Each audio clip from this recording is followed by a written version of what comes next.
Olá, terceiro ano. Eu vou explicar aqui para vocês um novo assunto, que é aceleração em função do tempo, gráfico de aceleração em função do tempo. Vocês estarão aptos a fazer a lista 10, tá? É bem simples, bem rápido e vocês vão conseguir com facilidade. Então, vamos lá? Coloquei aqui uma figura que mostram 6 gráficos. Os 3 de cima, eles têm a ver um com o outro, e os 3 de baixo também têm a ver entre si. Vamos dar uma olhada primeiro nos 3 de cima. Ali nós temos aqui um gráfico de posição, deixa eu colocar aqui, posição em função do tempo. Depois nós temos velocidade em função do tempo, no segundo gráfico. E no último nós temos aceleração em função do tempo. Os 3 gráficos representam o mesmo movimento. Tá? Poderia ser aqui, por exemplo, para o primeiro gráfico, como é posição em função do tempo, seria um sorvetão, né? Função do movimento, função da posição do movimento uniformemente variado. Então, se eu colocar aqui, ó, S igual a SO mais VOT mais meia aceleração vezes o tempo ao quadrado. Certo? Bom, aqui nós temos uma posição inicial que já dá para saber aqui que é negativa, abaixo de zero, né? Então essa posição inicial que seria negativa poderia ser, por exemplo, S igual a, sei lá, menos 10. Aí nós temos uma velocidade inicial que a gente vai olhar no outro gráfico aqui, ó. Velocidade inicial também é negativa, então vamos colocar aqui um menos, vou colocar, por exemplo, 20t. E no terceiro gráfico a gente verifica que a aceleração ela é positiva, ela é sempre positiva. Olha só, ela é constante e sempre positiva. Então, vou colocar aqui um valor positivo na função. Poderia ser, por exemplo, mais 2t quadrado. No caso, a aceleração seria 4, né? Porque aqui metade da aceleração é 2, então a aceleração é 4. Seria um exemplo de função para esse gráfico aqui. Não exatamente com esse desenho, com essa parábola, mas pelo menos parecido com isso aqui. Depois nós temos aqui no gráfico ainda o tempo em que ele muda de sentido, né? No vértice, que dá para calcular com aquelas duas formulazinhas do vértice que eu já apresentei para vocês.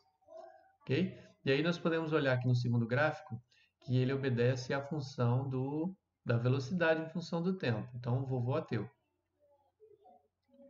Colocando os valores que eu tenho naquela função ali, do exemplo, poderia ser, por exemplo, velocidade inicial, nós escolhemos aqui como menos 20, e a aceleração nós escolhemos como 4. Eu coloquei 2 aqui, né? Lembra? Coloquei 2, metade da aceleração é 2, então a aceleração é 4. Então, vou colocar 4t aqui. Então, nós temos aqui, ó, aceleração positiva, o gráfico é crescente, e as duas equações condizem com esse movimento, um único movimento.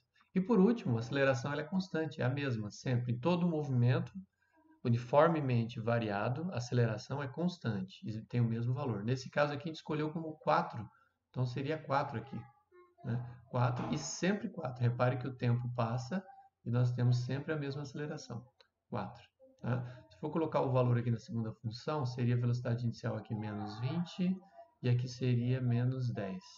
Ok? A aceleração é positiva, com cavidade para cima, né? Com cavidade para cima, aceleração positiva. Ok? Agora vamos dar uma olhada no gráfico de baixo. O gráfico de baixo aqui nós temos aqui, na posição em função do tempo, uma posição inicial positiva, parábola para baixo, então a gente já sabe que a aceleração vai ser negativa.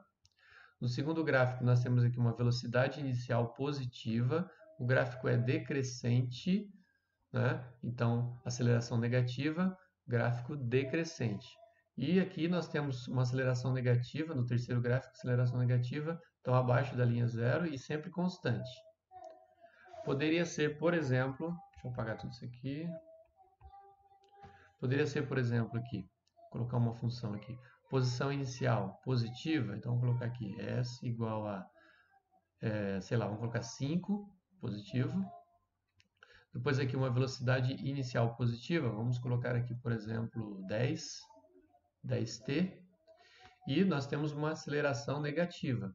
Então vamos colocar aqui um valor, por exemplo, menos 3t quadrado.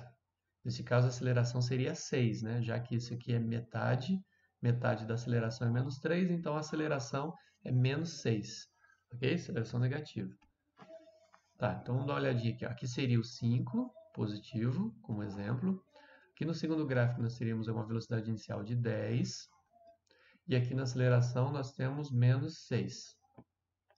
Ok? Detalhes. Quando a gente observa o gráfico de velocidade em função do tempo, nós podemos calcular aqui a área. Nesse caso aqui, essa área amarela aqui, ó. Essa área amarela pode ser calculada. E essa área aqui, por exemplo, até um certo trecho aqui, ó. Essa área amarela também pode ser calculada usando a fórmula do triângulo, né? São dois triângulos. A gente faz o cálculo duas vezes. E o que a gente vai encontrar aqui? No gráfico de velocidade em função do tempo, a gente vai calcular o deslocamento.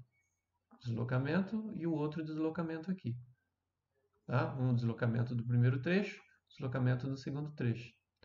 Nesse caso aqui nós temos uma velocidade negativa no início, velocidade negativa. Aqui nós temos uma velocidade zero e ele muda o movimento, ele muda o movimento e continua, mas agora para o lado positivo. Somando o módulo dessas duas áreas, né? Somando o módulo, se eu colocar aqui o módulo da primeira área 1, somado com o módulo da segunda área 2, nós temos o deslocamento total. Deslocamento total. Tá? Beleza. Agora vamos dar uma olhadinha mesmo no gráfico de baixo aqui, ó. Aqui nesse gráfico de velocidade com aceleração negativa, nós também podemos calcular essa área aqui. Vou deixar amarelinha aqui. E aqui também, ó. Podemos calcular uma área aqui. De forma que, calculando esse triângulo, a área desse triângulo, calculando a área desse triângulo, nós temos dois deslocamentos. Também podemos somar os dois módulos, né, já que esse triângulo aqui vai ficar positivo e esse vai ficar negativo. A gente soma os dois módulos e a gente vai ter, então, o deslocamento total. Quantos metros o corpo se deslocou nesse intervalo de tempo aqui. Tá?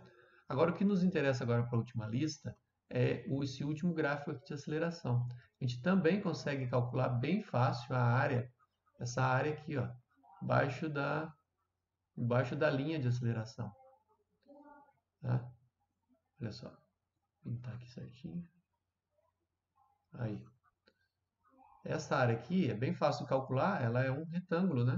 Ela é um retângulo, então basta calcular a base vezes a altura e a gente consegue fácil. Quando a gente calcula a área, essa área aqui, essa área, ela vai me dar a variação de velocidade que o corpo sofreu. Tá? O corpo, quando acelera, ele tem uma velocidade, depois tem outra.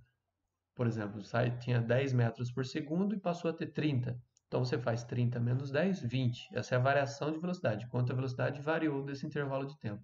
Calculando essa área aqui, a gente consegue calcular essa variação de velocidade sem precisar nem saber qual é a função. Tá? Mesma coisa vale aqui no gráfico de baixo, só que aqui a diferença é que é negativo, né? Que vai dar uma variação de velocidade negativa.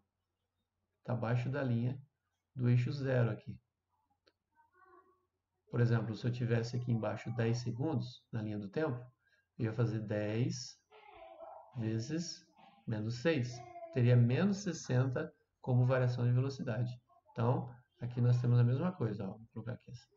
Vou voltar aqui. A área é igual à variação da velocidade. Então, se eu tivesse 10 segundos aqui, 10 vezes menos 6, eu teria menos 60 de variação de velocidade. Aqui em cima, se eu tivesse 10 aqui, seria 10 vezes 4, 40 metros por segundo seria a variação da velocidade, tá?